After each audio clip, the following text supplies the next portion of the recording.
Governu Timor-Leste e o Malazia Troka Akordu Kooperasaun Tolu.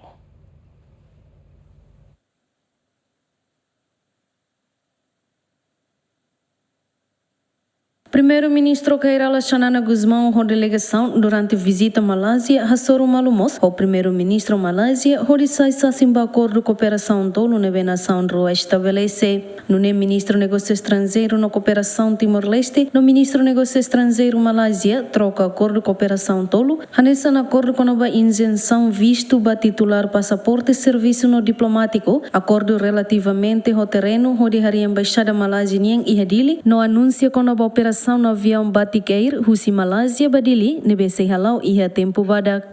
Cooperação e a área de podemos colher com a Bahia, ou no Samaka, investimento pela Bahia, Husi Malazia, e a cooperação e da Macã, como Sira e Daniel, Sira mais cidadão de Timor, ou Sira mais Malásia, lá precisa visto, e demais, sei, logo que vai lá, Sira mais pelo Timor, lá precisa visto, e nós, colhia com a Bahia, Fatimba, a embaixada em Bahia,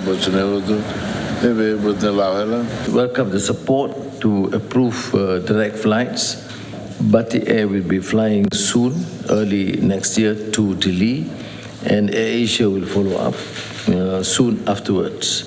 Sefi Governu Timor-Leste no Malásia ne colhemos com a cooperação bilateral entre a nação ruanian e a área sirahanesa em infraestrutura, agroindústria, pecuária, defesa no segurança, educação, saúde no selutan. Além de Xanana Moça Soromalo Holiurai Malásia, Sua Majestade Sultan Ibrahim no convida a tu visita Timor-Leste e ao futuro. Bem-vindas Ximenes, Jemen.